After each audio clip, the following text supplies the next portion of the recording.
Ok.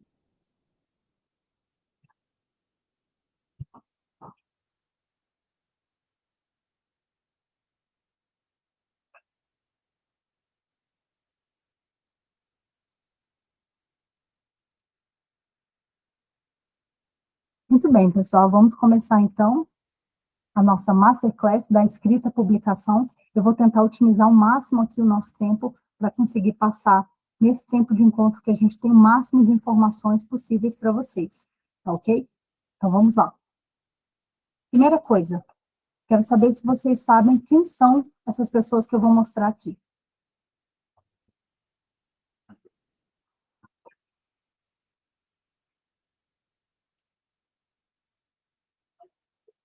Sim. Ok. Imagino que todo mundo sabe quem é essa galera aqui. Muito diferentes entre si, faixa etária, profissão, mas todo mundo reconheceu. Agora, o que essas pessoas têm em comum? Não é à toa que elas são conhecidas. Eu vou mostrar o que elas têm em comum.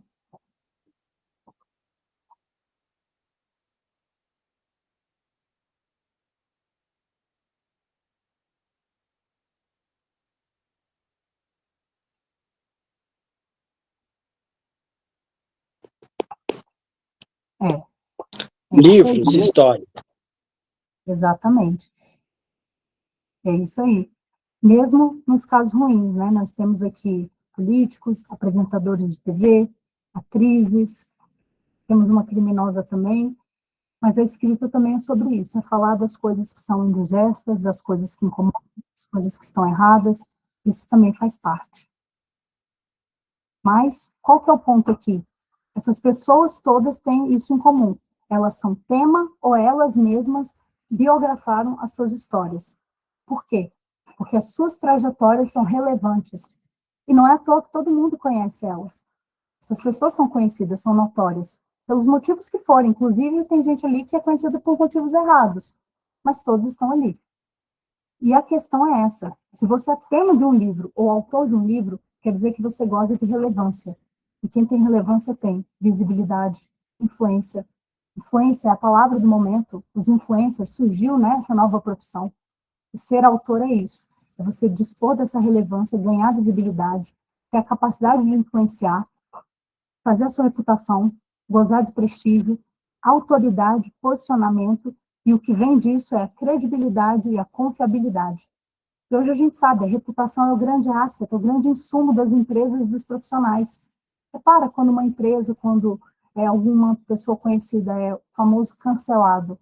Acabou ali para ela, porque a reputação é tudo. É muito difícil a pessoa recuperar essa imagem. Então, uma vez construído esse posicionamento, essa imagem, essa influência de uma forma positiva, de um prestígio, é o que a pessoa tem que manter, certo? E a autoridade é, portanto, a força matriz hoje na era da influência digital. Todos nós temos aqueles canais de YouTube que a gente gosta de ver, os influencers que a gente gosta de acompanhar, que a gente sabe que a gente vai gostar do conteúdo, das publicações, que vai nos entreter, que vai nos informar, nos instruir.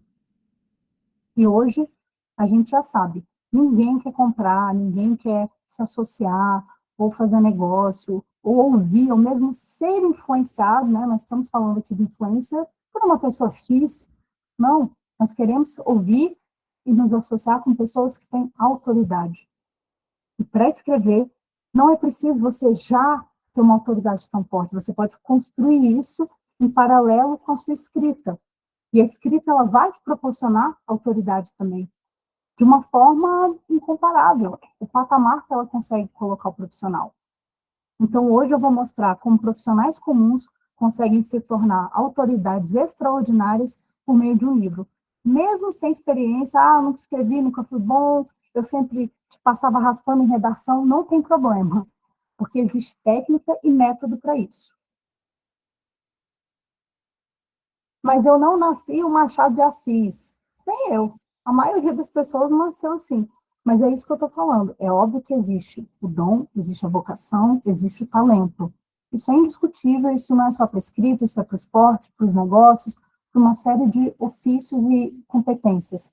Mas, mais que isso, existe técnica, estratégia e esforço. Inclusive, a gente viu ali a foto do Bernardinho, eu lembro de uma coisa que ele falava assim, que ele preferia ter no time dele uma pessoa que não fosse um craque, não fosse um mega talento, mas tivesse uma pessoa esforçada. Aquela pessoa comparecia aos treinos direitinho, prestava atenção nas orientações dele, estava sempre lá disciplinado, e ele preferia esse jogador, porque no final ele teria o melhor desempenho. E para isso não existe um caminho, um só caminho, que é moroso, que é complexo, que você tem que investir uma grande soma de dinheiro. Não, hoje em dia não é mais assim. Na era digital não precisa mais ser todo essa via crucis, esse processo hercúleo. E o melhor do que você conseguir ter o foco em relação a isso, você entende que tudo bem, você vai conseguir desenvolver uma técnica, melhorar a sua escrita, pensar num bom livro, você vai ter um caminho para conseguir publicar, divulgar, comercializar e utilizar esse livro para os seus outros objetivos. Além de você ter esse foco, a escrita ela tem a ver com hábito. O hábito tem a ver com aqueles estímulos recorrentes que você se nutre. E mais do que isso também, a clareza de para onde o seu projeto está indo. A escrita, para mim, vou compartilhar rapidamente como é que foi. Eu sempre gostei de escrever, sempre gostei de ler. Eu já quase que fazia um trabalho de ghostwriting há muitos anos, assim, ajudando pessoas com seus textos, com mensagens, com documentos no trabalho. Mas eu não botava isso para frente, eu não profissionalizava, não publicava um livro, eu sempre ficava esperando, qual é o momento, e nunca chega esse momento na vida da gente, que a gente está sempre cada vez mais atribulado, mais no automático. E aí, eu decidi depois, quando eu estava no emprego que me sugava muitas energias, não dava tempo para nada, era todos aqueles memes que a gente vê do emprego tóxico, era um pouco daquilo. Então, eu não conseguia desenvolver nenhum outro projeto paralelo, nenhuma paixão. Aí eu estudei, entrei no concurso público, tudo mais, e consegui ter tempo.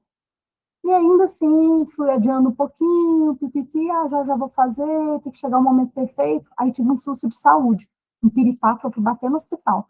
E isso me virou a chave para assim, tudo bem, uma pessoa jovem, saudável, mas não dá para ficar esperando. Por que eu estou engavetando meus projetos, minhas paixões? E eu decidi, assim, coisa de 6 meses, escrevi meu primeiro livro, publiquei, aí já vem outros, publiquei alguns poemas também, participei de concursos literários, e assim fui indo. Inclusive, fui tema de algumas matérias jornalísticas no UOL, SBT, saiu recentemente também no Valor Econômico, já fui chamada para podcasts, e depois que eu lancei esse livro, aí tudo começou a se abrir.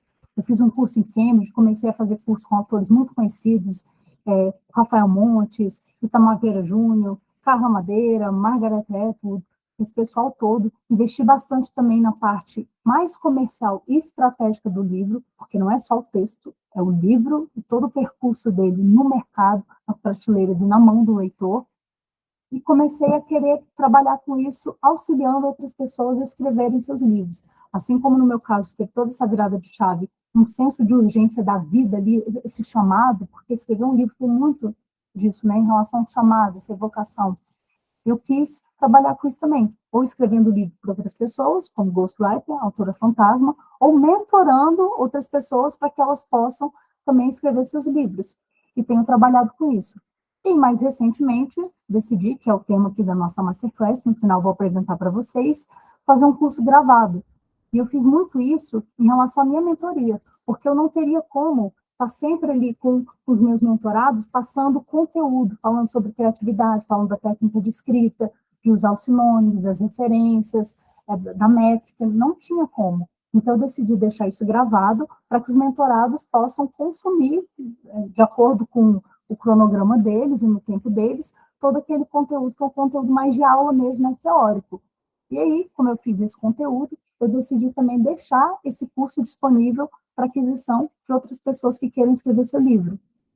E a grande motivação foi pensar exatamente o que eu senti na época. Ok, você quer escrever um livro, mas como que você faz isso?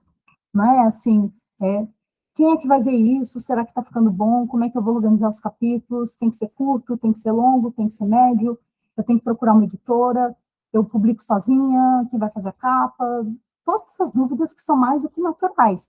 E que com certeza é o motivo que trouxe a maioria de vocês aqui, que eu até pedi para vocês colocarem no chat, para a gente ver daqui a pouquinho. E por isso que eu desenvolvi esse curso 360 graus. Pensando nisso, são dúvidas também que os mentorados já apresentavam logo no início, e eu queria apresentar esse processo 360, de como você planeja a escrita até aquele momento da publicação do livro. Então, foi o momento que eu decidi profissionalizar.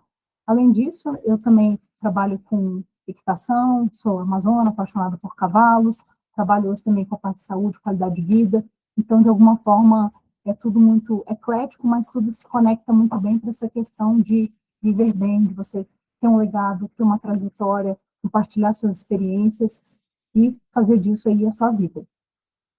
Aqui são algumas fotos, aqui na Bienal do Rio, aqui quando eu fiz um curso que foi da técnica da autora Virginia Woolf, aqui um retiro literário na Eslovênia, e aqui, aqui em Brasília teve esse chá literário, e a gente teve um encontro com a Carla Madeira. Algumas das matérias que saíram, essa aqui foi até recente, Valor Econômico. E agora, vamos lá. Publicar ou não publicar? Eis a questão. Eu sei que a dúvida bate, pessoal. Especialmente quando a gente fala em relação à autoridade, que é um dos principais temas aqui dessa Masterclass, você publicar um livro com autoridade, a gente precisa inicialmente fazer um diagnóstico. Eu sou dentista de formação, né? Comentei, então, eu gosto muito de usar esses termos, a gente diagnosticar sinais, sintomas. Então, o que muitas vezes a gente percebe? Uma falta de autoridade visível, uma pessoa que tem uma baixa influência, uma baixa adesão ali dentro do mercado, um profissional que ele não tem um posicionamento claro, você não sabe exatamente qual que é a linha dele, o que ele defende, o que ele trabalha, quais são as competências dele. E isso vai causar o quê? Uma dificuldade de ele conseguir transmitir o valor real do serviço dele. E é difícil, porque se a pessoa não vê valor no seu serviço, no seu produto, ela não vai aderir, não vai comprar. E gera também desconfiança dos clientes, né, naquela perda da credibilidade, aquelas reuniões que terminam, vou pensar, vou ver com meu marido, vou pensar mês que vem, dia 31 de fevereiro, né, esse tipo de coisa que acontece. Você entra na questão da concorrência pelo preço, não mais pela qualidade, pelo valor que você entrega.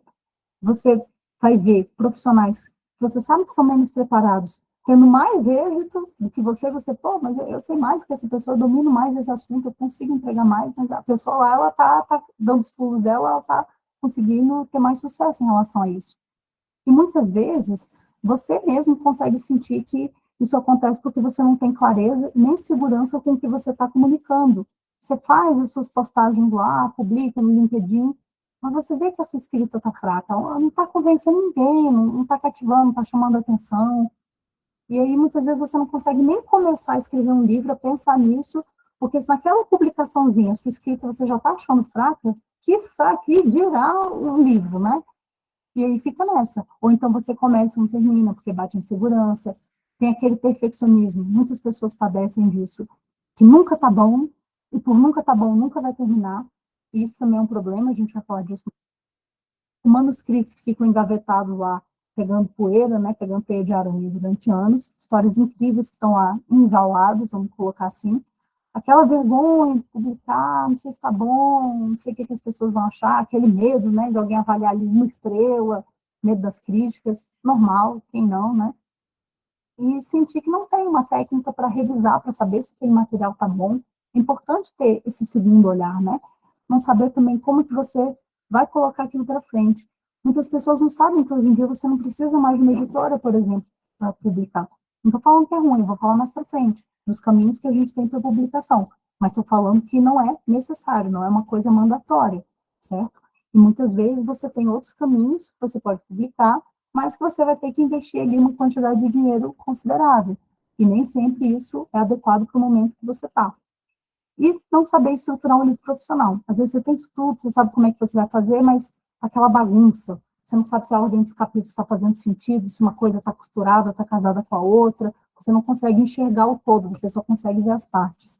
E isso dá insegurança também. E é exatamente isso. Muitas vezes a gente tem conhecimento, tem experiência, mas a gente não sabe comunicar. E uma boa escrita, ela vai subir a sua régua. A gente vê quantas influências tem, várias pessoas que elas conseguem chamar a atenção, conseguem cativar, conseguem ter sucesso só porque elas escrevem muito bem. Por isso que a escrita, mais do que as páginas, a escrita também abre portas. Eu quero dizer, abre oportunidades.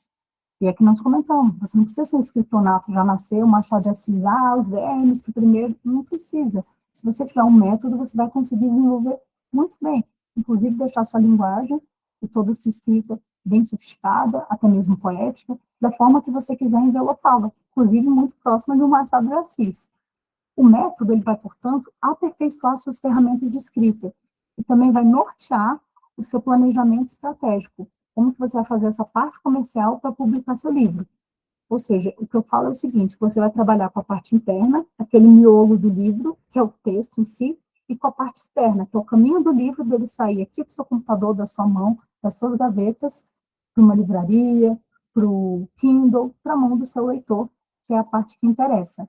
E é importante você fazer o livro chegar às mãos do seu público de interesse. Isso é uma coisa que tem que ser planejada. Quem é o seu leitor? Qual o nicho que você quer atingir? E também, óbvio, não só fazer o livro chegar às mãos deles. Eles têm que gostar do que está escrito lá. Não adianta um bando de gente comprar, ter todo aquele hype inicial e as avaliações serem ruins. O livro precisa ser bom. E até porque a leitura ela também vai ser uma experiência desse seu cliente. E por que que o livro muda tudo? Por que que a gente está falando aqui de autoridade, de prestígio, credibilidade, tantas coisas, tantas portas, né, que nem essa imagem aí, tantas portas que um livro pode abrir para a pessoa que decide publicar. O respeito instantâneo não é pouca coisa. Poxa, você tem um livro, se você conseguiu pegar tudo que está na sua caixa mental, colocar no livro, é porque você tem conteúdo, você tem estofo, você tem o que dizer, você tem uma quantidade considerável de conhecimento, de experiência, de história, de imaginação, ou de tudo isso, para colocar dentro de um volume ali, no mínimo, com 100 páginas. Isso não é pouca coisa. Isso dá um respeito, aumenta a sua autoridade, essa percepção de valor, e aumenta também a sua confiança. Poxa, é um processo, é um trabalho que você fez, você conseguiu concatenar tudo aquilo, você conseguiu verbalizar, e está tudo lá organizado, está ali, ó, registrado para quem quer que veja. E isso também vai fazer a sua percepção de valor, ela vai aumentar internamente e externamente. O seu ticket também vai subir, o seu prestígio vai subir. Você vai começar a abrir as portas que eu comentei, para palestras, para mentorias. O livro, eu vou mostrar mais para frente, ele pode se desdobrar em vários outros produtos. Nós temos exemplo disso, todo mundo sabe aqui, né, desde de um Harry Potter até o livro do Itamar, o Torturado, virou agora um musical. Então, assim, o livro pode virar tanta coisa, né? E a partir disso você consegue ganhar mais notoriedade, visibilidade, aparecer convites, e dos convites, os contatos da visibilidade, tem parcerias, tem networking, tem acesso a novas audiências, às vezes você começou trabalhando com nicho, mas quando você vê, você vai conseguir ter acesso a outros tipos de público, isso vai aumentar a facilidade para você fechar contratos, fechar negócios, e passar a ser visto também como uma referência. Você vai estar, com certeza, com um diferencial acima da sua concorrência. Como eu falei, o livro pode se desdobrar em muitas coisas. E a gente vê isso no nosso dia a dia, é o que a gente mais consome em relação ao entretenimento. Todo mundo aqui tem os streams, Netflix, gosta, né, desses produtos.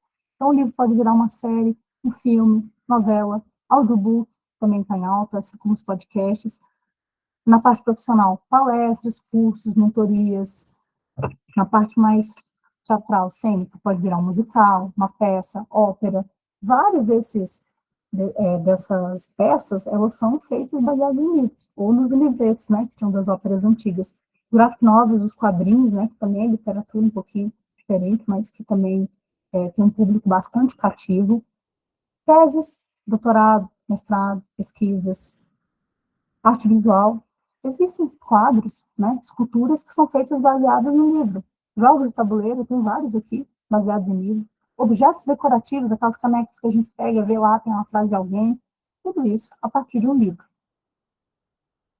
E por isso deixei aqui 2 exemplos. Esse aqui é do médico Siddhartha, que fez aquele livro Imperador de Todos os Males, falando do câncer, ele ganhou o prêmio Pulitzer. E aqui o Thiago Nigro, que todo mundo deve conhecer das redes sociais, né, falando de finanças, e ao tanto que eles venderam, né? E é isso, o livro é uma ferramenta de autoridade, possivelmente a mais acessível que a gente tem, que a gente consegue fazer por nossa conta, e se pá, talvez a mais poderosa também. Ok, então a gente já sabe, que beleza, realmente é muito bom, vale a pena, mas como começar a escrever. Esse é o desafio. Uma vez que você decide publicar, como que você vai começar a escrever? Então, vamos lá. Antes de pensar no livro, a gente tem que entender o essencial de comunicação, porque a escrita é uma forma de comunicação. E a principal que a gente utiliza hoje, inclusive, porque é o WhatsApp, é o Instagram, é o e-mail do trabalho, né, os documentos que a gente faz, é tudo escrita. Então, a gente precisa entender algumas coisas sobre a comunicação. Eu vou mostrar aqui alguns exemplos. Isso é comunicação. Aqui um poema de Leminski. Isso aqui é um meme da internet. Totalmente diferente, ó, dois casos não tem nada a ver com o outro. Esse primeiro aqui, olha que coisa bonita. Esta vida é uma viagem, pena estar só de passagem. O rimo e tudo. O outro, muito louco a pessoa que inventou o brinco, né? De orelha ali, de bobeira, e pensou. Isso é a gente. Ops, peraí, gente, que aqui tem um gatinho aqui, e ele meteu a pata bem aqui na apresentação. Normal, né? Vamos ver onde é que tá. Aqui, pronto. Não, para de gracinha, né? Então, voltemos. Estávamos aqui nesse meme. E se a gente furasse isso aqui e pendurasse uns negócios? Isso aqui está escrito tudo errado, né, gente? É assim, furou aqui não sei quantas regras da norma culta da linguagem. Mas isso aqui comunicou. Ele fez o papel dele. Essa frase, esse meme aqui, ele atendeu o que ele queria, que é uma pegada descontraída, engraçada, escrito tudo assim mesmo. Era o objetivo. Conseguiu atingir o seu propósito de comunicação, assim como o poema do Leminski, de formas totalmente diferentes, mas ambas comunicando. E esse aqui, totalmente diferente dos dois primeiros, uma linguagem jurídica. O autor, João Silveira, parte legítima para a propositura da presente ação, conforme disposto. Olha aqui, técnico, direto, rebuscado, o encadeamento lógico aqui do raciocínio lógico, a lógica aristotélica, que regula a ré, por sua vez, é locadora, portanto, se ela é locadora, então ela possui legitimidade. Entenderam? Formas totalmente diferentes, mas que estão conseguindo transmitir aquilo que eles pretendem e para o público que se interessa por isso, o público que é afeto a esse diálogo, a essa interlocução. E o que, que a gente precisa entender de interlocução antes de começar a escrever? Nós temos o emissor e o receptor, e que a interlocução entre essas duas pessoas vai depender de uma série de fatores que tem a ver com os dois, e que essa interlocução vai fazer um amálgama entre as intenções, a intenção de quem escreve e a intenção de quem está lendo, sabendo que ambas as partes vão possuir uma bagagem sociocognitiva, de aspectos culturais, sociais, econômicos, inclusive cognitivo mesmo, de entendimento, de assimilação das palavras, de vocabulário, de repertório, né, em relação ao campo lexical, tudo isso. E é por isso que nós temos que entender que a pessoa que escreve é como se fosse um ego em representação das suas ideias. É aquilo que ele está transmitindo, essa é a intenção dele. Ao passo que quem lê vai fazer uma assimilação a partir dos seus próprios filtros e lentes. E é por isso que a gente pode entender também que cada leitura vai ser uma experiência única. Você publica um livro, é como se ele fosse um livro diferente para cada pessoa que vai realizar a leitura dele. Isso é mágico também, isso é muito bom. É um processo individual. Mas nós temos que ter isso em mente. O livro, ele pode ser escrito com uma certa intenção, um certo vocabulário, e ele pode ser recebido e processado de uma forma um pouco diferente. E por isso que nós não podemos esquecer que texto é contexto. Inclusive, a similaridade entre essas palavras, a questão aí da origem das palavras, a etimologia, tem tudo a ver. Por quê? A gente pensa em contexto, antes de escrever, a gente tem que responder essas perguntas. Qual é o meu contexto? Qual é o tema que eu quero falar? Sobre o que eu quero falar? O que eu gosto de falar? O que eu sou bom? Isso é importante. Depois, com quem eu desejo dividir esse saber, essa experiência, esse conhecimento? Quem é o meu público-alvo? Quais são as características, os interesses dessas pessoas? As dores, os anseios, as aspirações? É mais que isso. Eu já sei o que eu quero falar e para quem que eu quero falar.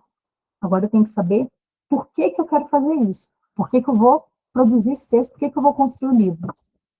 É autoridade? Às vezes pode ser só autoridade, só uma questão estratégica profissional. Pode ser uma coisa pessoal, é uma história que você tem, alguma experiência que você vê, alguma coisa que você quer compartilhar. Está valendo também. É uma realização para você. Às vezes é para construir um legado. Você pensa, poxa, eu quero contar aqui a história de toda a minha família, desde o meu avô, porque eu quero que os meus netos, meus bisnetos e todas as gerações consigam ver de onde nós viemos. Questão pessoal também. Ou você pode pensar, não, eu quero um livro, porque eu quero que esse livro vire depois uma palestra, eu quero que vire um curso, então eu quero vender muito esse livro e eu quero obter um lucro a partir desse livro.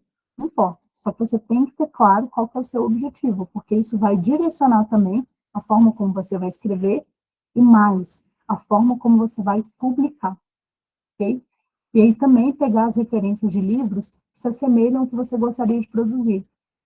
Inclusive, na minha mentoria, eu faço isso com os mentorados, eu faço como se fosse uma curadoria de livros que são afetos, tem um tema muito parecido, e falo, olha, dá uma olhada, não quer dizer necessariamente que a pessoa tem que ler todos aqueles livros, mas eu peço para a pessoa olhar as avaliações dos leitores do livro, para ver o que mais gostou, o que não gostou, o que mais chamou a atenção, o que foi marcante para aquela pessoa naquela experiência de leitura, ok?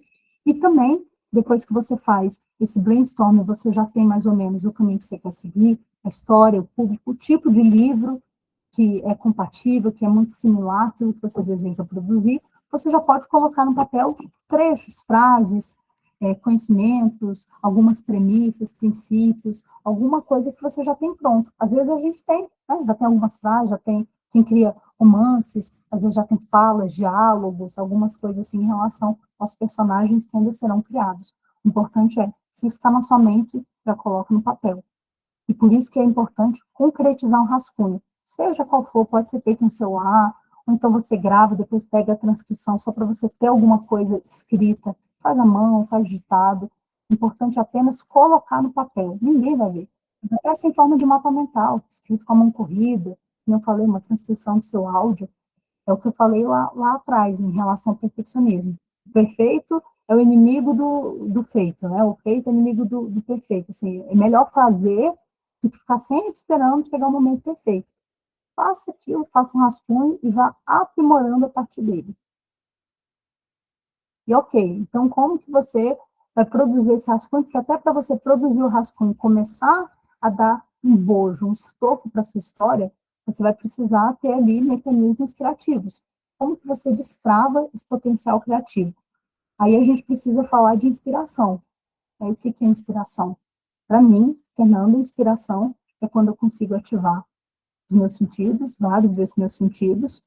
A partir deles, eu consigo ter ideias, e essas ideias elas vão me dar um poder de cocriação, ou seja, eu vou criar alguma coisa, vou construir alguma coisa do zero a partir dessas ideias que eu tive, que foram ativadas por esses sentidos. Então, às vezes você vê alguma coisa, ou na natureza, ou vê uma obra de arte, ou conversa com alguém, tem alguma conversa edificante, e aquilo vira um insight, você, isso aqui realmente daria uma boa história, um bom enredo, isso aqui tem valor, e aquilo ali te inspira. Quando você fala, hoje eu estou inspirado. Quando você fala, hoje eu estou usando inspiração, não consigo achar as palavras, não tenho ideia para nada. É isso, é normal, o processo é assim, né? A inspiração, ela bebe de diversas fontes. E a criatividade, quando a gente fala, fulano de tal é criativo, esse livro foi criativo, esse projeto foi criativo, o que tem a ver com criatividade? Você ser original, ser uma coisa inédita, nova, disruptiva, né, uma coisa que vai romper com algumas crenças ou com conceitos e coisas que já estão batidas, vai ser de fato disruptivo, inovador e, principalmente, relevante. Ninguém quer ler, ninguém quer saber de coisas que não vão ter um peso, não vão ter uma relevância real. E o diferencial, esse diferencial da criatividade, deve existir em qualquer tipo de texto. Pode ser um livro técnico falando sobre finanças, falando sobre marketing, não importa. Uma biografia tem que ter aquele que é criativo, aquela questão original, senão vai ser só mais um. E já tem tantos por aí, né? E aqui o exemplo de algumas fontes de criatividade. A ambiência, o local que a gente está, a gente começar a reparar mais nos locais, na luz, na disposição das coisas, nas formas, na organização, as cores, né, como as cores, elas fazem essa gradação, os efeitos que elas causam em nós, a textura das coisas também nos inspira, e as sensações que isso provoca, né, tanto no toque, na fala, no som, na visão. Consumir mais literatura, principalmente, mesma coisa que em relação a todas as outras artes, a gente precisa ter esse repertório, para ter esse repertório a gente precisa se alimentar desses insumos, então literatura, entretenimento, composições musicais também, as músicas são textos, afinal, né, textos colocados ali em melodia, eu uso muito, inclusive, nesse curso gravado, que é o que a gente vai apresentar hoje, eu dou alguns exemplos, coloco lá, Gilberto Gil, Chico Buarque, dou alguns exemplos de canções que foram tão bem construídas em relação à escolha das palavras, ao ritmo, que com certeza são inspiradoras para quem quer escrever melhor. As próprias redes sociais, gente, tem muita coisa criativa, gente, que nem aquele meme que a gente viu agora, é bobo, tá escrito tudo errado, mas a pessoa que faz esses memes, e que bomba aí na internet, é muito criativa, a pessoa tem originalidade, né? Vamos reconhecer isso. Os casos reais da vida também, tem muitas histórias que são realmente poderosas. Eu até trouxe algumas também nesse curso, de outros artistas, de outras pessoas, fotógrafos, pessoas que não são tão conhecidas, mas que têm histórias realmente inspiradoras. E outras ciências também. Né? Por que você não vai misturar um pouco? Às vezes está falando de saúde, fala um pouco da física, né? Vai falar de religião, puxa ali um pouco para a filosofia. É muito boa essa mescla. Isso enriquece a sua história. É bastante interessante, até porque é o que nós falamos de um público, você escrever para um público, mas acabar agradando o outro. Isso também tem muito a ver com essa sua versatilidade. E, para melhorar o processo, estude sobre o processo. Eu até botei aqui esse box de criatividade, que são esses 3 livros do Austin Kleon, que ele fala sobre isso, que é muito interessante, fica aí essa recomendação. E isso é uma coisa que eu até aprendi lá atrás, quando usava para concurso. Muitas vezes a gente focava assim, no resultado, a questão do acerto, pensava lá na prova, só que, na verdade, a gente tinha que se dedicar à técnica de estudo. Não era pensar lá na frente na prova, a gente tem que melhorar aqui. É a mesma coisa quando a gente vai montar no cavalo, não pensar só ali no momento da apresentação. É pensar ali naquela preparação. Deixa eu ver como é que está a sela, como é que estão os equipamentos, deixa eu ver minha postura, o condicionamento do cavalo, se ele está confortável, se ele está bem musculado, se está com suplementação. Focar no processo. E quando você está escrevendo, não ficar pensando só, no livro pronto, no livro que você vai lançar. Pensa, como que agora eu posso escrever melhor esse capítulo, esse diálogo, passar esse conhecimento de uma forma mais didática, é conseguir, de fato, estar com a sua atenção, o seu foco ali naquele momento. E aí, para destravar o potencial criativo, aqui algumas orientações.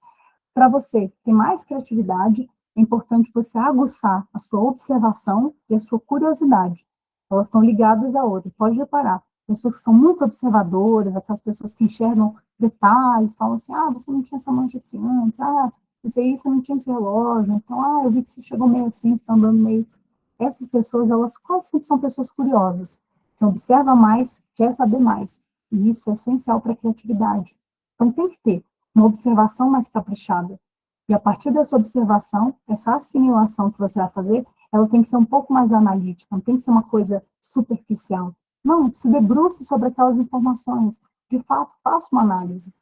E depois que você começar a fazer essa análise, verbalize, colocar em palavra. Escrita, repertório, palavras. É o campo lexical, é você ter ali os termos, os vocábulos, tudo para você conseguir lançar a mão desses recursos na hora da escrita. E isso também vai te gerar, conforme colocando em palavras, uma maior sofisticação na descrição. Então, eu botei aqui uma foto, vou dar um exemplo bem bobo, mas é só para ilustrar. A gente vê aqui essa imagem, a primeira coisa que você pensa, bolinhas brancas com um buraco no meio. Aí depois você, agora vamos observar mais. É um padrão, elas são todas iguais, muito parecidas, pequenas diferenças. Elas estão próximas, já vimos isso. Se elas estão próximas, elas formam um conjunto. Legal.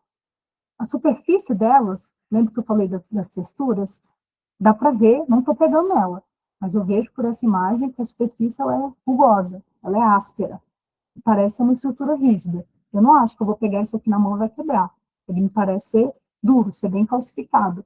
Me lembra fóssil, lembra os fósseis, né? Aí depois você repara que parecem elementos naturais. A gente está falando aqui de fóssil, né, de material orgânico, parece elemento natural, componentes orgânicos. Parece tecido celular, né? Quem é da saúde vai lembrar dos desenhos das células que formam os tecidos, que formam os órgãos. É uma imagem muito parecida com essa aqui.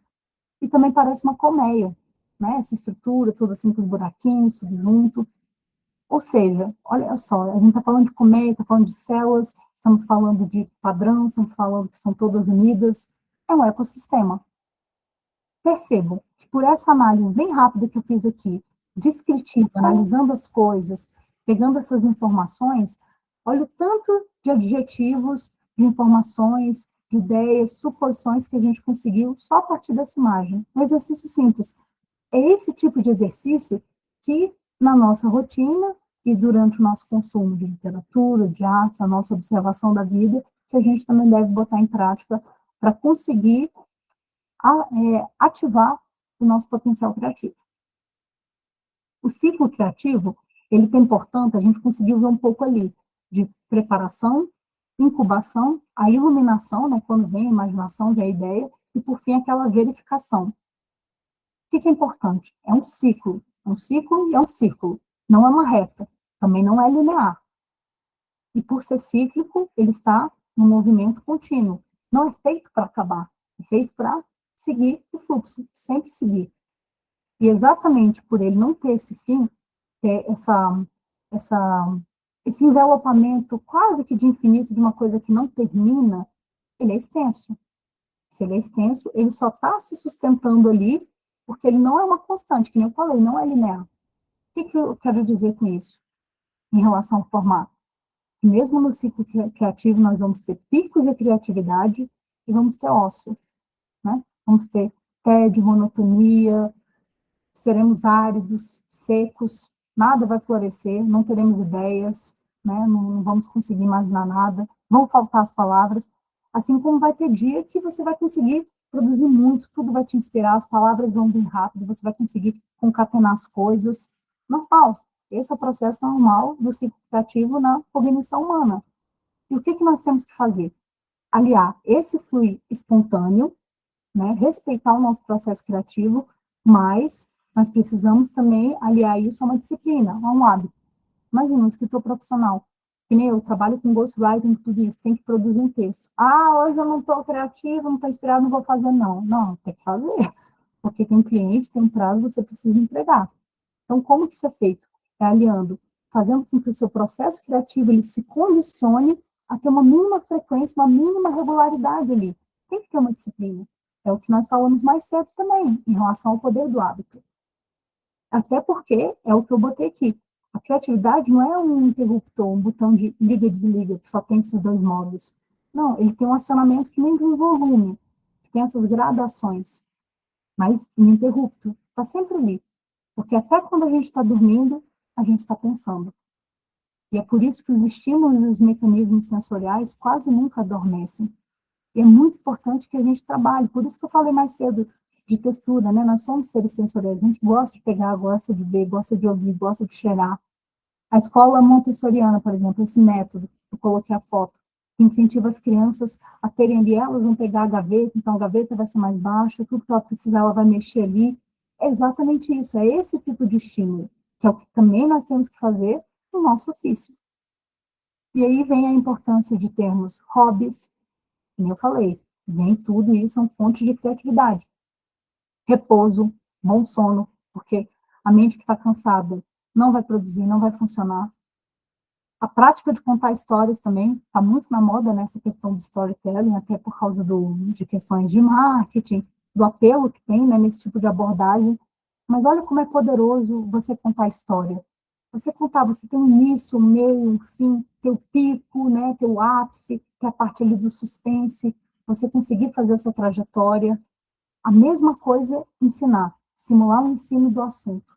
Isso também é um exercício muito bom na escrita. Se você não sabe se você está conseguindo ser claro, se está conseguindo transmitir o seu conhecimento, pensa como se você estivesse dando aula daquilo, escrevendo para uma criança, para um leigo. Isso vai te auxiliar também a avaliar se a sua escrita está sendo eficaz. E além da imaginação, Ok, a gente está falando aqui sobre a criatividade, sobre materializar as ideias em palavras, e tudo bem, agora na prática, como que a gente faz isso? Eu gosto de colocar um conceito que o Stephen King colocou no livro dele sobre a escrita, que é um livro muito bom para quem quer aprimorar suas técnicas, fica até indicação, e que ele fala que o escritor tem como se fosse uma caixa de ferramentas.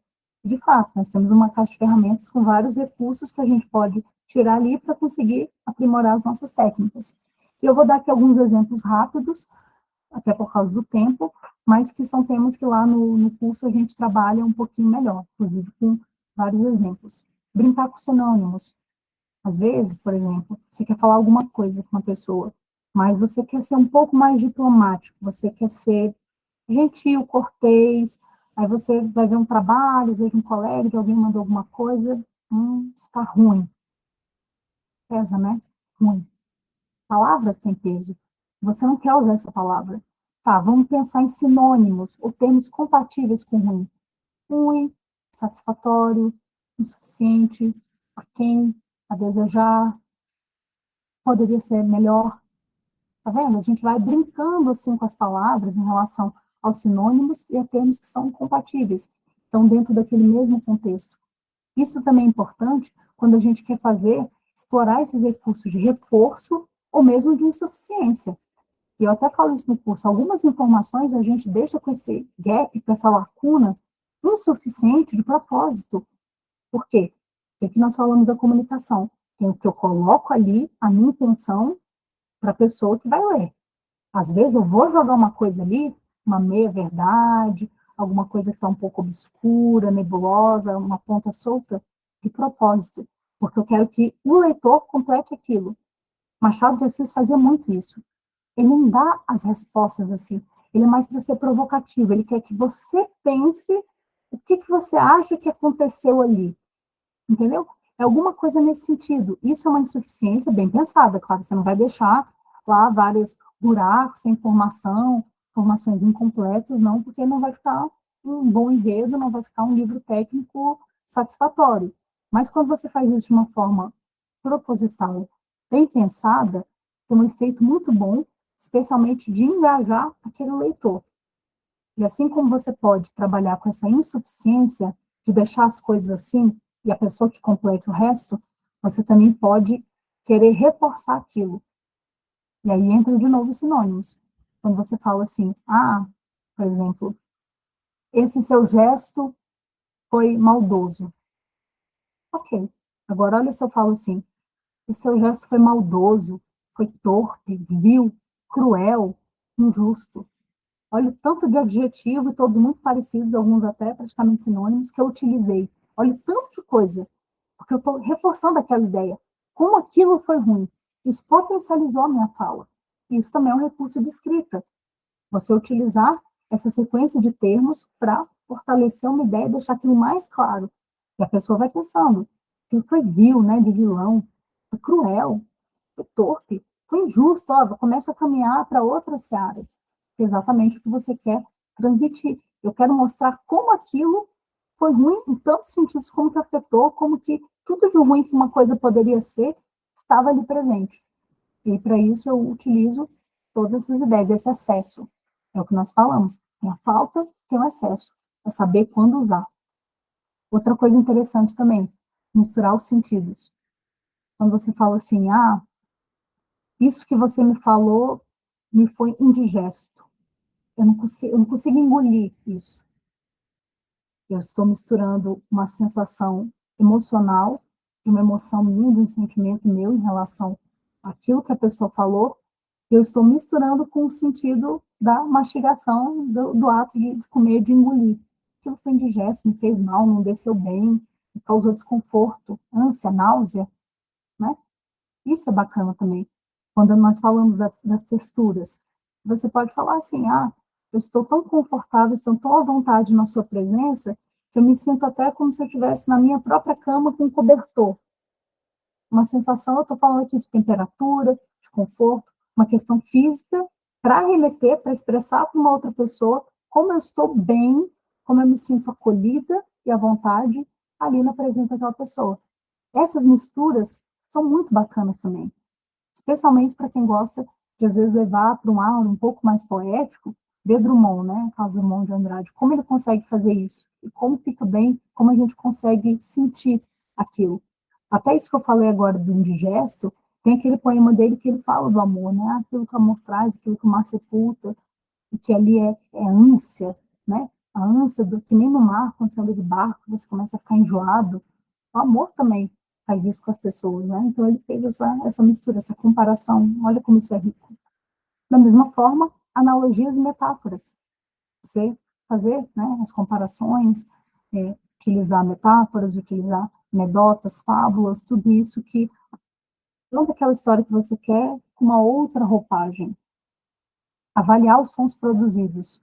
Eu falo muito isso aqui também, em relação aos mentorandos, e comento no curso. Inclusive, eu cito algumas músicas, eu falo em alguns podcasts. As palavras, mesmo se você não lê em voz alta, quando você lê aqui em voz baixa na sua cabeça, elas têm um som. As letras, as palavras, essas junções, elas têm um som. Então, por exemplo, se você fala truculento, é desconfortável falar truculento, né?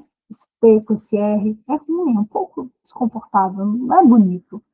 Agora, quando você fala uma palavra que tem muito S, sussurro, vê a diferença? Quando você fala alguma coisa com um F, fauna. Esses sons todos, você pode usar aqui também quando você está escrevendo. É por isso que existem, inclusive, alguns autores que é recomendado que você leia em voz alta. E os seus textos também.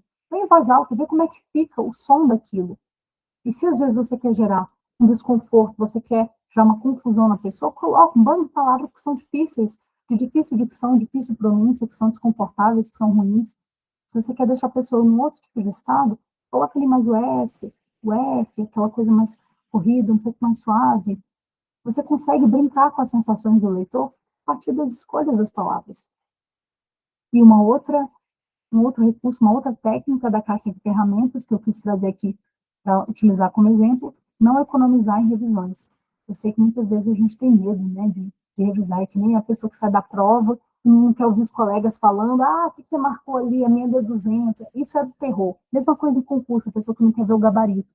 É aquele medo, né, do que vem depois, você achar o erro, falar, isso aqui dá uma porcaria, e é natural. Mas, assim, é melhor revisar. Melhorar é ter coragem, de fato, encarar, não ter apego. Eu falo isso também na mentoria. Eu falo assim, não tem apego. Eu sei que você se esmerou, que você tem um apego, tem um envolvimento com esse primeiro texto que você fez aqui, mas se precisar mudar tudo, desapega. Muda mesmo. Porque se você está mudando, é porque vai melhorar, porque você quer melhorar, porque você sente que precisa melhorar. Tem algum ponto para aprimorar. Então, não tem medo disso. Às vezes é a pressa também, né? A pessoa já está cansada. É muito comum também quem é da área acadêmica, quando você vai fazer uma tese de mestrado, você já está de saco cheio, você não aguenta mais aquele assunto, você só quer se livrar. Mas não precisa ser assim na escrita. E o ideal é que não seja assim. Lembra que nós falamos? Aproveitar o processo, curtir o processo, melhorar o processo em si. Se a gente quer melhorar o processo em si, obviamente, para melhorar também o resultado, por consequência, uma decorrência fatal em relação, a gente precisa investir nas revisões. Revisar de uma forma mais analítica. O nosso olhar fica assim viciado. A gente muda de um dia para o outro. E quem faz revisões com muita frequência percebe isso. Ele, nossa, mas como que eu escrevi isso aqui? Eu não estou entendendo o que eu quis dizer. Não foi isso que eu quis dizer. Então, esse é um exercício, uma prática muito relevante. É importante que se perca o medo. E é por isso que a melhor forma de aperfeiçoar a técnica é a prática. Nada como a prática. E aí vem aquele combo básico. Ler e escrever. Não só escrever, ler também. Ver o que os outros estão produzindo, como que eles estão escrevendo. Não só ver a história, mas reparar como que eles escrevem. Os termos que eles escolheram, a forma como eles construíram o diálogo, como que eles decidiram apresentar uma técnica, um método, como que eles usaram da persuasão, né, para engajar o leitor, para convencer, isso também é importante, a gente vai comentar. E quando você lê e escreve com bastante frequência, aquele seu repertório ele fica mais robusto, você fica com um bom acervo de referência, e você vai enriquecendo a sua habilidade de também produzir os seus textos. E agora uma coisa importante, escrever é diferente de escrever com autoridade. É o que nós estamos falando aqui, na nossa Masterclass. Livros com autoridade. Um livro, qualquer um pode fazer. A gente vai ver que existe autopublicação, né? Então, qualquer pessoa pode fazer um livro. Agora, fazer uma escrita, um livro com autoridade, é diferente. Então, o que vem com essa autoridade? O que a autoridade vai pressupor? Retórica, persuasão, encadeamento de ideias, as assinalações cirúrgicas, você ir no ponto da dor. Então, vamos pensar. A retórica, o estudo da retórica, né, que vem lá da Grécia, isso aqui, esse embate de ideias, essa questão da argumentação, isso aqui é muito poderoso. E existem várias técnicas só dentro da arte da retórica que você pode pegar. Uma delas é como se fosse uma técnica assim, da humildade, é a do balanço dos argumentos. Ou seja, eu vou defender um ponto de vista, eu vou apresentar uma tese, eu vou mostrar o ponto de vista de um personagem, tudo bem. Mas se eu quero que isso aqui realmente tenha autoridade, que ninguém questione, eu quero que essa informação vença, eu vou apresentar todo o resto, que poderia fazer o contraponto, e vou mostrar, ok, existe essa, mas essa minha é a melhor.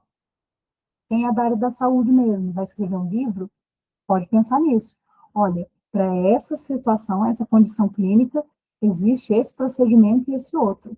Ao invés de você só falar, esse procedimento aqui, essa técnica cirúrgica é melhor por X, X, Y, Z. E aí você desconsidera todo o outro, dando a brecha para alguém perguntar, mas não falou do outro procedimento. Mas outro procedimento é mais econômico. Mas outro procedimento, o pós é melhor. Já traga você, antecipe essa outra argumentação e faça você embate, coloque as duas ideias ali. Inclua isso na sua argumentação.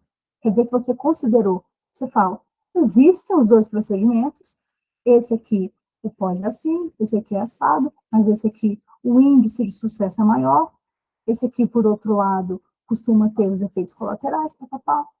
A retórica tem muito a ver com isso. Você vencer nessa argumentação. E uma das estratégias é você, de antemão, já fazer esse balanço das ideias. Você já ponderou tudo. Não resta mais para o outro contra-argumentar, porque a parte dele você já fez.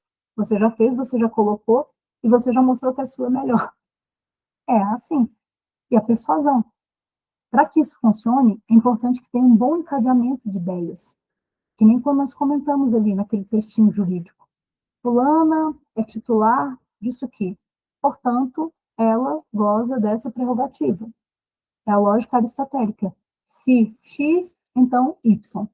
É você conseguir colocar as ideias de uma maneira que, logicamente, do ponto de vista racional, a pessoa consiga assimilar, para não ficar confusa. Então, se você fala assim, estudar é bom porque você adquire mais conhecimento. Com mais conhecimento, você ganha mais oportunidade. Portanto, estudar te abre oportunidades. Seria essa forma de encadeamento. Assim como as assinalações cirúrgicas. Não é dar volta, ficar rodeando. Para você conseguir demonstrar autoridade, você tem que ir onde interessa, você tem que ir no ponto da dor. Às vezes você está falando, discorrendo sobre um assunto, e é o que nós falamos da relevância. Será que é isso que está pegando? Será que é isso que a pessoa precisa saber? Será que é essa a dúvida? É essa peça que está faltando? E se for, se às vezes você tem essa resposta, você tem o que pode saciar esse desejo do seu leitor, mas você tem que saber entregar isso. Tem que saber entregar. Quando a gente fala assim, a pessoa escreveu alguma coisa para o cirúrgico, a gente sabe que a pessoa ela foi precisa, ela conseguiu falar exatamente o que ela precisava, de uma forma objetiva, enxuta e suficiente. Então, aqui a gente entra muito nessa questão da suficiência. Outro ponto importante, escrever com autoridade. As pessoas não veem só o livro, elas também vão ver quem é aquele autor. Então, é importante que a pessoa, ela também já dispõe de alguma autoridade. Por mais que o livro seja para aumentar, fortalecer a sua autoridade, o seu posicionamento, é interessante que você já tenha também essa bagagem, para que a sua escrita, ela também transmita, reflita toda aquela bagagem, todo aquele know-how que você já tem, para te dar aquela moral antes da pessoa fazer a leitura. Então, é até uma coisa que indico para alguns mentorados, algumas pessoas, participar de concurso literário, de seleções, outras pessoas avaliando seu texto, você ser premiado, porque já te dá alguma autoridade. Antes de lançar o livro, vai falar ali do autor. ali atrás. E é importante que você tenha coisas para colocar lá. As pessoas vão pegar seu livro, mas quem é você na fila do pão? É importante que você já seja alguém que você já tenha isso preparado. O livro ele vai complementar, mas é importante que você já tenha essa bagagem de forma prévia também. E lembrando, informação atualizada e de ótima qualidade. Pegar em fontes confiáveis, pegar em artigos científicos, pegar informações que estejam atuais, que não sejam obsoletas ou que já tenham sido derrubadas.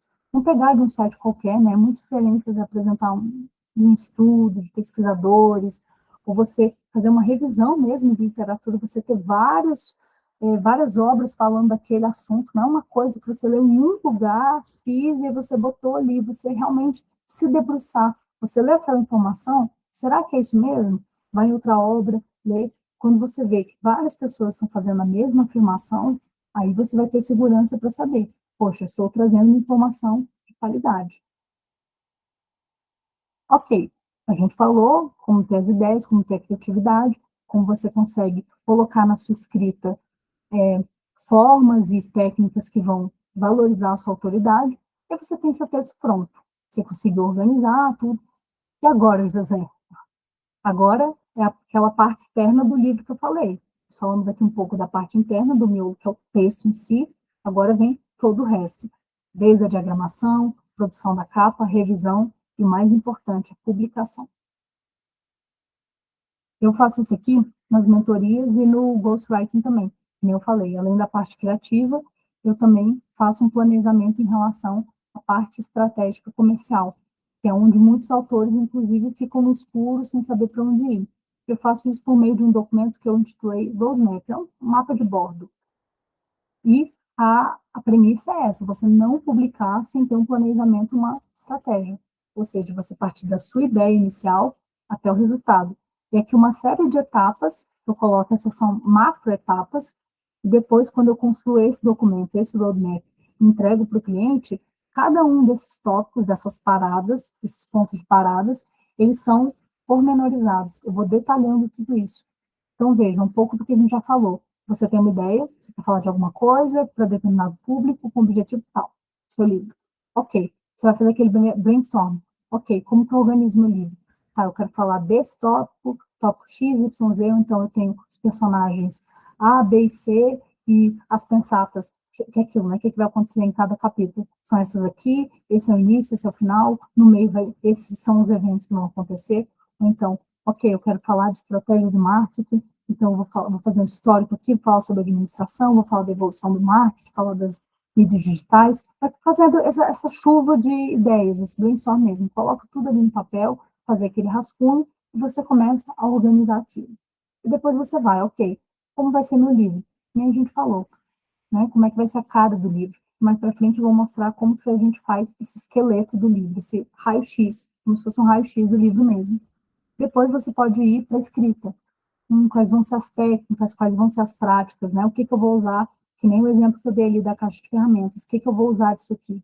Eu vou escrever de uma forma mais informal, mais descontraída, uma forma mais leve, mais fluida, mais terna, mais carinhosa, ou eu vou ser bem papum, vou ser direto, vou ser cirúrgico, vou escrever uma coisa bastante prática, ou vou escrever um texto mais rebuscado, mais sofisticado, com bastante estética.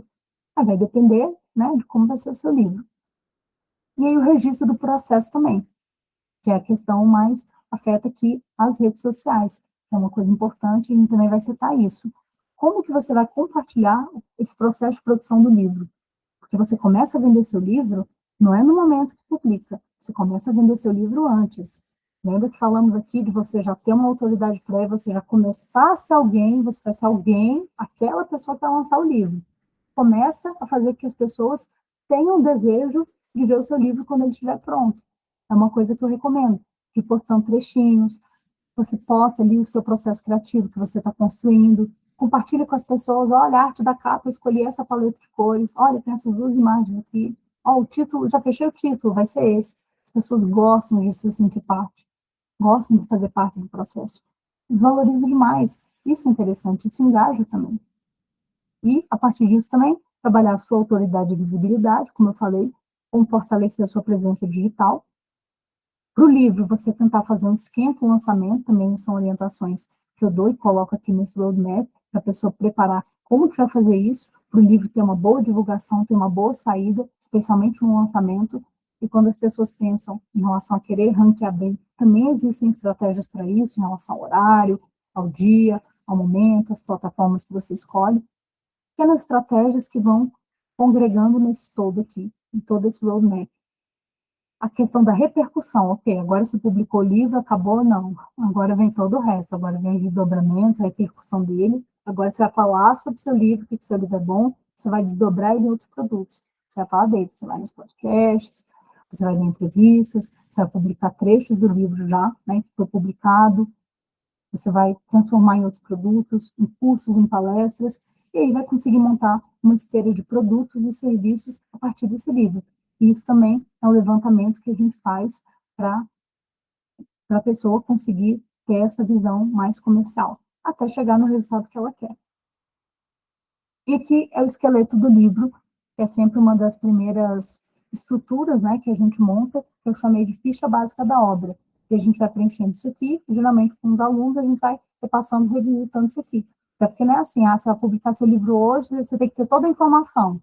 Não, às vezes você não sabe a extensão, você não sabe qual vai ser o título. Você pode decidir o título no último dia, inclusive. Você terminou, agora eu vou mandar para publicação, agora que eu vou mandar para capa, e você pode fechar um subtítulo, o título, não tem problema.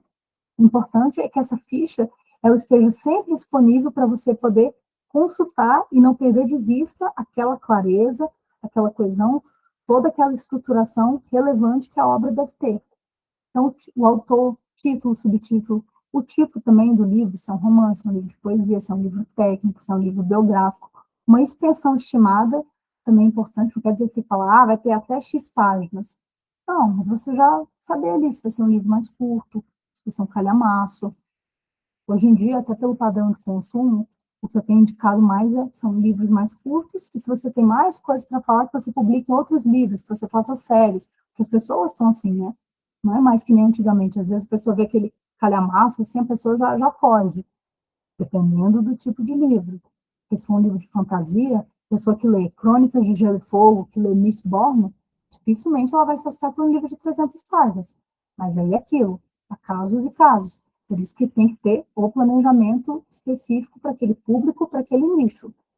Entender, portanto, público-alvo principal, objetivos do livro, formato, você vai querer que seja digital, físico ou os dois, temos essa possibilidade, a forma de publicação, que a gente vai citar também, qual é o tema principal do livro, o assunto, e os outros tópicos, outros assuntos e temas que se correlacionam com esse assunto principal, uma estrutura, como é que você ali, você vai começar a falar disso, depois vai partir para isso, e a história vai terminar assim, você fazer um resumão, né, uma estrutura inicial, um esboço. Os recursos de ritmo, fluidez e estética que serão utilizados, recursos de atração do leitor, como você vai captar aquela atenção. Então, por exemplo, em romances, tem um recurso que você pode utilizar aqui, que é tipo um cliffhanger, que é o que usam nas séries, aquilo assim, terminou o episódio, você quer muito assistir o outro. Você precisa, porque ali tem aquele gancho que pega, né, de um episódio para o outro, e a mesma coisa é feita aqui nos livros, de um capítulo para o outro. Tanto que tem livros, especialmente livros assim, de suspense, nesse tipo de história, que você acaba se engajando muito mais, querendo saber o que vai acontecer, que a pessoa mata um livro enorme em poucos dias, por causa desses recursos aqui. Se você vai utilizar também imagens, diagramas, é um planejamento também que eu gosto que a gente já tem de planejar, material para escrita da obra, autores de referência, e se é necessário fazer pesquisas ou levantamentos de dados complementares. Pode ser necessário. Às vezes você vai falar de algum assunto, você vai falar de, sei lá, violência doméstica. Você tem que pegar dados disso aqui. Você tem que ir nos portais, tem que ir em fontes de informação atualizada de qualidade, que nem eu comentei, tem a ver com a autoridade. E nos dados oficiais, pegar aquela informação e colocar aqui. Então, você vai ter que fazer uma pesquisa, certo? Então, essa aqui é a ficha básica da obra, que ajuda demais a nortear a pessoa e a conseguir organizar. Fora o alívio mental, emocional que isso dá, isso aqui tinha um peso. A pessoa quando vê essa tabela preenchida, ela já melhorou 80%. Ok. Um dos pontos que a gente falou ali, que é uma das principais, talvez a maior dúvida de todas, que eu vou até confirmar aqui no nosso chat depois, Ok, mas como que funciona o mercado literário? Ninguém sabe, né? Ninguém viu do que habitam, onde dormem. Realmente uma coisa muito peculiar. Primeiro, o mercado literário não está morto como muita gente pensa. Ele está vivo, ele está aquecido. Todos os meses, milhares centenas de milhares de títulos são lançados semanalmente. Muita gente está faturando bem em relação a isso. Então, sim, é possível viver de literatura com um bom conforto financeiro. O interesse das pessoas persiste. A gente tem essa impressão, os mais jovens não leem, não sei o quê. Não, tem. Só que os formatos estão diferentes. Os formatos que estão se adaptando. É por isso que eu mencionei. Talvez seja mais interessante ter livros mais curtos, porque o padrão de consumo mudou. E ter também disponível, mais que você goste muito do livro físico, se você vai pegar ali um público mais jovem, é interessante que você tenha também a versão digital, porque esse pessoal gosta muito do Kindle, de carregar, de levar para viagem, certo? E é isso que a gente tem que ter em mente, acompanhar o padrão de consumo da sociedade, e entender que a tecnologia trouxe diversas inovações e que, inclusive, olhem só esse dado aqui, a compra de livros digitais já ultrapassou a procura pelos livros físicos. Então, essa é a realidade que uma pessoa que quer publicar um livro precisa saber, ok? E existe uma maior abertura, como eu falei, hoje em dia, como você tem a possibilidade da autopublicação, você pode publicar qualquer coisa lá. É bom ter essa abertura? É bom porque facilita, é prático, você não tem que passar por um crivo de uma editora, né? Quantas histórias a gente vê de grandes escritores com obras que foram, assim, sucesso mundial, de anos atrás, que a pessoa falou, poxa, eu fui recusado por 3 editoras, e a quarta me aceitou. O livro bombou, né? Hoje em dia já é possível você não ter que passar por isso. Mas, é que nem eu coloquei, há vantagens e desvantagens. E quais são, então, essas 3 alternativas que nós temos, em linhas gerais, para ser bem pontual aqui na nossa aula? Editora, formato tradicional, uma prestadora de serviço editorial, diferente, já vou explicar, ou a publicação independente. A editora mesmo, editora raiz, formato tradicional, você vai apresentar ali seu manuscrito, sua ideia, e eles vão decidir se eles vão ou não investir no seu livro. Eles vão investir, você não vai, tem que entrar com dinheiro. Não é assim. Eles vão passar um processo rigoroso e vão acolher ou não aquela sua ideia, aquela sua proposta. Em cima dela, eles também vão fazer alguns apontamentos. Ou seja, eles vão dar palpite, eles vão dar pitaco, vão participar do seu processo criativo. Muitos autores não gostam disso porque se sentem tolhidos, sentem que perderam a liberdade, porque a história, a pessoa tinha uma certa pretensão, um certo objetivo e acabou caminhando para outro, a editora quis puxar para um outro lado. Isso pode acontecer, mas é uma curadoria também. A editora não é qualquer uma. A editora conhece muito de livro, público, de escrita. É uma boa curadoria, é um bom olhar que você vai ter aqui para elas passarem, avaliarem a sua obra de uma forma crítica e de contribuir para aquela obra. Agora, é um processo que demora tempo, é um processo rigoroso, você não tem como saber se vai ser aceito ou não, então tem toda essa complexidade, esse caminho um pouco mais difícil mesmo.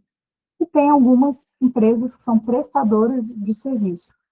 Muitas delas, inclusive, falam que são editoras, mas não são editoras, porque a editora mesmo é que faz isso aqui que eu falei, faz a curadoria, ela vai investir no seu marketing, ela vai cuidar da distribuição, da logística de publicação do seu livro, se for, tiver o livro físico, né, para ser distribuído. Essas aqui, elas na verdade são gráficas. Elas não vão participar do processo criativo, elas não vão investir em marketing, elas só querem dar o livro ali para você, elas são uma gráfica. E geralmente é aqui que a pessoa tem que entrar com um número X, tem que ter pelo menos, sei lá, 500 exemplares, sei lá, alguma coisa assim, eles vão colocar lá um número, isso varia muito. E cada livro, você pode ter ali livro que o custo vai ser R$10, mais simples, depende do acabamento, ou livro até de R$60, né, só a produção, dependendo do material, do volume, uma série de características que você vai escolher. E aí você tem que entrar com aquele dinheiro e ela vai só fazer essa parte gráfica e da distribuição, mas não vai fazer o resto. Existem muitas empresas que se intitulam editoras, mas que, na verdade, fazem esse serviço. Ou independente. Aí é você por você mesmo. Você vai publicar uma plataforma de publicação independente, como a Amazon, a Hotmart, Essas outras, vai deixar seu livro lá, você pode e deve buscar parcerias para produzir a capa, contratar um capista, por favor, façam isso. É a típica coisa que não vale a pena querer economizar. Ah, eu mesmo vou fazer no Canva, que eu tenho talento. Não faça isso, porque a capa faz muita, muita diferença. Inclusive, no curso, eu menciono um pouco isso. A capa faz toda a diferença. Muitas vezes a pessoa compra sim pela capa. É muito importante, ela tem que ser irresistível. Ela não tem que ser só bonita. Ela tem que ser vendável, entendeu? Assim como você pode investir em outras parcerias para fazer diagramação, para fazer revisão. Então, você vai publicar ali, possivelmente você vai ter um gasto para fazer a contratação dos serviços. Mas seria isso, porque para colocar nas plataformas, você não vai ter um custo. E aqui vai ser no seu tempo, tá pronto, você fez, você colocou, é fácil e prático. Mas, que nem eu falei, tem algumas desvantagens. Quando você está associado a uma editora boa, de prestígio, tem um renome maior, mas tem todo esse processo demorado, diferente da autopublicação. Agora, a autopublicação é ruim? Não é ruim. Tem gente que está com contrato milionário de publicação, sem editora, que vai fazer série, né? Tem gente se dando muito bem, porque agradou. Então, não tem uma regra, certo? E o formato físico e digital. E mesmo se você quer fazer uma publicação sua, uma autopublicação, você pensa, poxa, mas aí vai ficar só digital? Não, porque existem plataformas, existem serviços, que nem o Clube de Autores, a Wiclap, vários outros, que você consegue mandar produzir o seu livro sob demanda. Ou seja, você tem ele ali, coloca numa plataforma digital, e para as pessoas que gostam, né, que nem eu falei, nós somos sensoriais, gostam de pegar o livro, de ter o livro físico, de ter uma dedicatória a alguma coisa, você pode subir o seu livro nessas plataformas, e tem várias opções, cada uma também tem vantagens e desvantagens, que é um levantamento que eu faço ali naquele roadmap, quando eu passo para os clientes, para saber, ó, tem essas opções, esses são os preços, essa é a vantagem, tudo, e você pode deixar lá o livro, você fala, olha, tem aqui digital na Amazon, se você quiser comprar o físico, receber o livro impresso, bonitinho na sua casa, a pessoa vai lá e pede sob demanda, um, dois, quantos livros quiser. Tem essa opção também. Então, vejam que alternativas são muitas. Mas, como que você vai decidir isso? Aí isso depende de você ter uma definição cada vez mais criteriosa, não só do seu público-alvo, mas dos seus objetivos e do contexto desse objetivo. Por exemplo, se você tem pressa porque você quer aliar aquilo ali a uma autoridade, você quer fazer uma palestra, você quer abrir uma mentoria, alguma coisa assim mais voltada profissional. Você não quer tanto ser conhecido como escritor fulano de tal, você quer uma autoridade ali para você enquanto empresário, enquanto CEO, enquanto médico, enquanto educador físico, enquanto nutricionista. E você não sente tanta falta de estar vinculado a uma editora, você quer o seu livro ali. Faça autopublicação, vai te atender bem, vai ser no seu tempo, vai ser rápido, vai ser prático, e você contrata, como eu falei, o serviço à parte. Agora, você quer ser um escritor, você quer, não, eu quero uma curadoria, quero que alguém leia minha obra, aí eu vou para uma editora, sabendo que ali, possivelmente um ano para mais, vai ficar nesse processo. Mas é isso, depende do seu contexto, do seu objetivo. Ah, eu quero vender muito, eu quero que é um livro de fantasia, é muito bom, eu quero que vire uma série, que alguém faça uma graphic novel, que vire um jogo de tabuleiro. Aí você vai precisar de um bom marketing e tudo. Aí nisso a editora pode te ajudar. Então, todo esse planejamento você tem que decidir dependendo do que você quer com esse livro. E aí você tem todas essas alternativas para optar custo-benefício, vantagens e desvantagens, qual que é melhor. E agora, como que você executa tudo isso, né? Olha o tanto de coisa que a gente falou, de criatividade até a publicação. De fato, são muitos aspectos a serem considerados. Mas, se a gente começa a organizar isso, que nem eu fiz naquele roadmap, um passo a passo, aí fica tudo mais simples. Então, você parte do seu objetivo, da estratégia que você vai escolher, da proposta do seu livro, até como que você vai criar a sua rotina de escrita, o horário que fica melhor, o quanto você consegue tirar na sua semana, o que vai te inspirar, qual que é o ambiente melhor para você escrever, para você não ter distração, a escolha das palavras que você vai utilizar. Olha, eu vou falar aqui para um público mais jovem, então eu vou usar uma linguagem mais assim, vou colocar alguns números, entendeu? Ou então não, falar para o público mais velho, certo? Até a escolha da capa, que influencia muito, como nós já comentamos. Pessoalmente, até as prateleiras e, de preferência, até as redes sociais, porque hoje em dia a rede social é muito importante para você divulgar sua obra. E é por isso que eu criei o curso da Escrita 360, exatamente pensando nisso. É um curso que é um método completo para você conseguir na escrita estruturar o seu livro, né, nós falamos de estrutura, e a parte da publicação. Você publicar com autoridade, mesmo que você esteja começando do zero. Aqui tudo que nós passamos é como se fosse, de fato, uma rota para você conseguir navegar, em rápidas pinceladas, até porque o nosso tempo não permite. Mas eu acho que eu consegui passar várias pílulas, várias informações que vão, pelo menos, iluminar um pouco, dar um norte. E como que é o curso? O curso é basicamente isso que nós comentamos, mas com muito mais detalhe, muito mais conteúdo do que foi possível apresentar aqui. Ele é dividido em 3 módulos. O primeiro módulo, a gente fala sobre a relação da escrita com a humanidade, fala um pouco da comunicação, do poder da escrita, de como o conhecimento é a fonte de poder.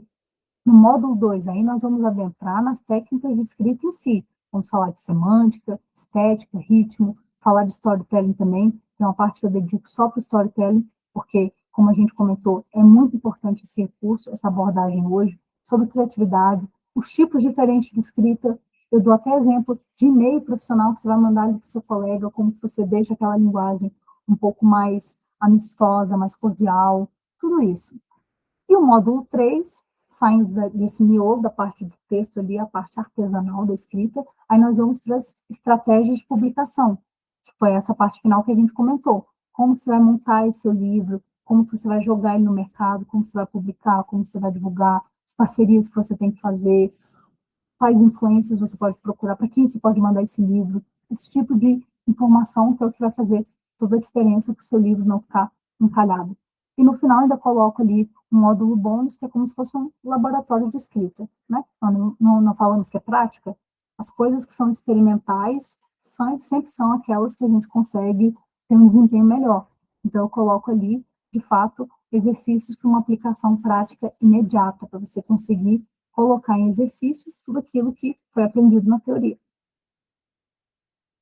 E aí, para essa turma, a gente fez essa masterclass exatamente pensando em fazer esse lançamento de pessoas que estão interessadas, e, obviamente, com vocês disponibilizando seu tempo, sua atenção, estão participando aqui, tiveram interesse, aí nós criamos condições especiais em relação a essa turma.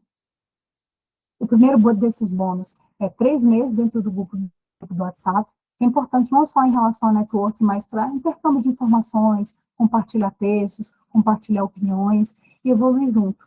E isso aqui tem muito mais poder do que a gente imagina. Essa troca, ela realmente, ela consegue elevar muito o nível do nosso trabalho.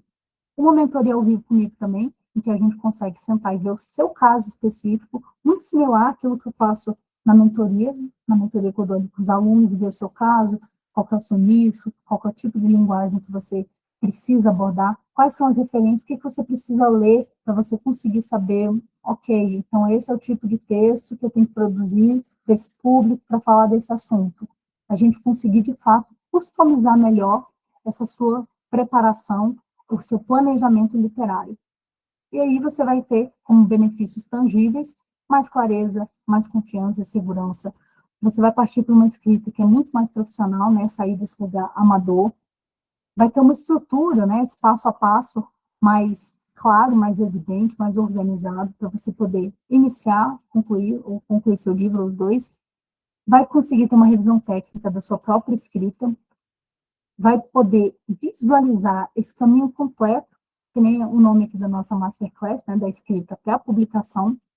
Vai ter um entendimento real do mercado, para você não se frustrar, uma coisa que acontece muito, a pessoa escreve, sabe que seu texto está bom, mas dá de cara lá, né, com a realidade do mercado, e a pessoa se frustra porque o livro encalhou, porque não teve resultado, não teve avaliação, mas é porque a pessoa, na verdade, ela não sabia onde ela estava entrando. Ela precisa entender exatamente como que esse mercado funciona. E, a partir disso tudo, claro, construir autoridade. Aqui são algumas condições exclusivas, porque esses 3 produtos que nós comentamos, que seria o curso e esses 2 bônus, eles totalizariam, o curso mais esses bônus, 894, mas de hoje, que é o dia 9, até o dia 16, nessa semana, que é a semana do lançamento do curso, Escrita 360, a gente vai deixar, para quem participou aqui dessa aula, essa condição exclusiva, de 247, e tem a possibilidade também de fazer o parcelamento no cartão. Aí esse aqui é o QR Code, para quem quiser fazer a aquisição do curso. As primeiras aulas já estarão disponíveis, e tem mais alguns módulos, o módulo final ali, que está sendo gravado, e que nós vamos postando aos poucos, para que vocês possam consumir esse conteúdo. E aqui embaixo também tem, para quem não gosta muito de QR Code, a luz do celular não favorece, tem aqui também qual é o endereço do site para conseguir acessar o curso. E aqui um convite antes da gente se despedir e de trocar um pouco de ideia, tirar algumas dúvidas, é assim, não espere, né? Tire o seu livro da gaveta, apenas comece, não precisa estar uma obra de arte, é só importante começar, a mesma coisa que atividade física, academia, tudo que a gente vai fazer, o primeiro passo é o mais difícil. Eu tenho certeza que qualquer pessoa que pense em algum momento, que quer escrever um livro, é porque ela sabe que ela tem material, ela sabe que ela tem alguma coisa de valor. Ou ela tem muito conhecimento, ou ela viveu alguma experiência muito poderosa, ela tem vivência, ela tem expertise, ou ela desenvolveu um método próprio, ou ela sabe uma técnica ali, que é um caminho ali das flores para a pessoa se destacar em algum mercado, no caso dos livros técnicos. Então, assim, se você tem alguma coisa de valor, não deixe de compartilhar. Sim, vale a pena. Além de ter essa questão assim da realização pessoal, né, que nós falamos assim, existe o salto profissional que ele vem junto, que vem somado a essa satisfação particular que você tem de ter esse legado, né? Eu falo muito isso, poxa vida, o nosso corpo vai perecer, né? Isso aqui é matéria orgânica, isso aqui até, né, o Machado de Assis, os vermes vão comer. Agora o livro fica. E olha o tanto de coisa que a gente só sabe hoje. Vai lá no Egito Antigo, na Grécia, vai no Iluminismo, não sei o quê. A gente só sabe porque está registrado. Porque alguém lá atrás, lá nos Sumérios, a pessoa escreveu e conseguiu deixar aquilo ali para as próximas gerações, para compartilhar e saber. Olha como isso tem a ver, tirar uma coisa do particular e jogar isso no coletivo. Né? Você congregar esses interesses, você conseguir fazer essa divisão, é um ato generoso. Então, isso é um ato de coragem também. Você fica num lugar de vulnerabilidade aqui. Quando você expõe o que você pensa, suas ideias, o seu saber. Pô, é uma baita coragem fazer isso. Mas é o que eu falei, vale muito a pena. Isso aqui é transformador. E o livro é um espelho. Ele vai refletir o que você é, o que você pensa, tudo que você desenvolveu, tudo que você superou, tudo que você sabe. Isso não é pouca coisa. Por isso que eu estou falando aqui. Vai valer a pena. Não tem quem faça isso e depois se arrependa. Agora, fazendo do jeito certo, com estratégia, com orientação, obviamente é muito melhor. Agradeço a presença de vocês, esse QR Code para quem quer me seguir no Instagram. O Instagram é Fernanda Santoro Oficial. Agora nós vamos abrir esses minutinhos finais aqui para ver algumas perguntas e trocar algumas ideias. Espero que vocês tenham gostado.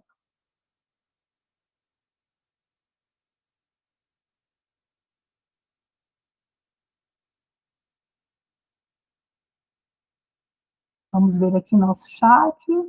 Muito bom, Fernanda, excelente. Obrigada, Sebastião. O Diego colocou aí o link do curso. O Sebastião botou aqui. Preciso que faça a distribuição e vendas, e-books, livros prontos. Certo. É exatamente o que nós comentamos ali, Sebastião. Aí você tem esses caminhos. Se você já tem o livro, né, tanto no formato físico que você queira, ou no e-book, você poderia tanto recorrer a uma dessas editoras que faz a distribuição, certo? E vai sair com o nome da editora, ela vai assumir um pouco mais essa parte, ou você pode recorrer a essas plataformas que nem eu citei, de autores, Liklep, e cada uma tem as características. É bom você tentar colher opiniões de pessoas que utilizaram essas plataformas para ver qual que se adequa mais.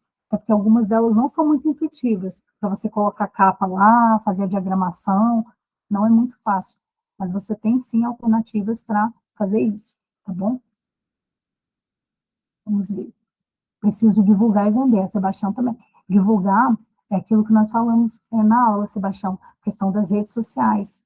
Você postando os trechos, entendeu? Você começar, depois que o seu livro for publicado, a dar vida nele. Por que não, às vezes, buscar uma assessoria de imprensa, né? Fazer uma reportagem, tentar participar de um podcast, tentar parcerias com pessoas que são daquele assunto, né? Às vezes você é do nicho, que nem o pessoal comentou mais cedo, eu sou da arquitetura, tudo. Procure uma pessoa que é referência nisso, leve o seu livro, mostre o livro, chama para uma roda de conversa.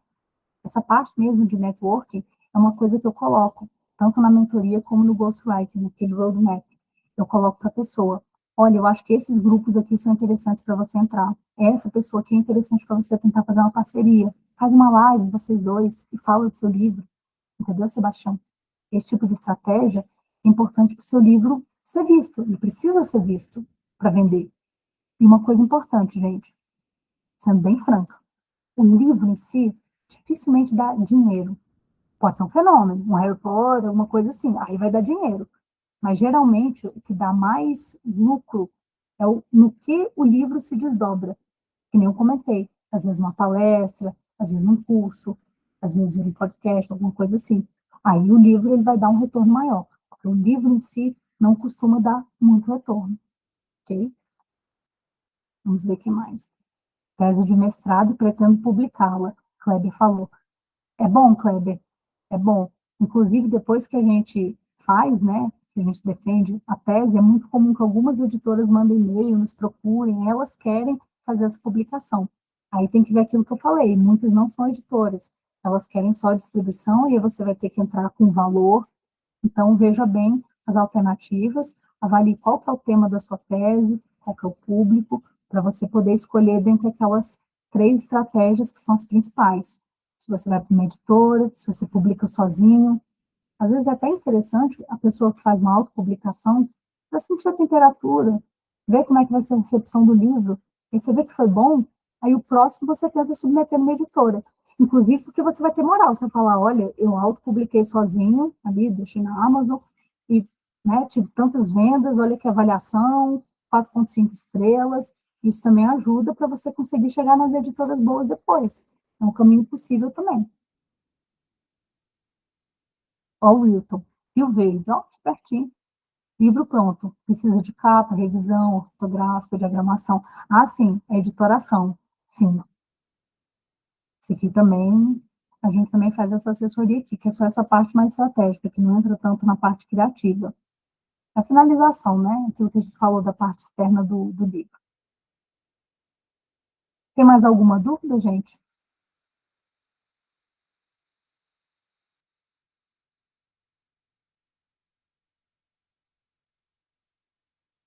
Ok. De toda forma, eu botei ali meu Instagram, meus contatos, ficamos à disposição. Eu espero que vocês tenham conseguido aproveitar bem essa aula. Eu sei que foi bastante coisa, foi corrido, tentando seguir o tempo aí para não passar dessa 1h30, mas eu tentei trazer um pouco de tudo, da parte da escrita até o momento da publicação, realmente para elucidar para vocês como que é esse caminho, tá ok? Agradeço a todos a presença, sigo à disposição e uma boa noite para vocês. Muito obrigada.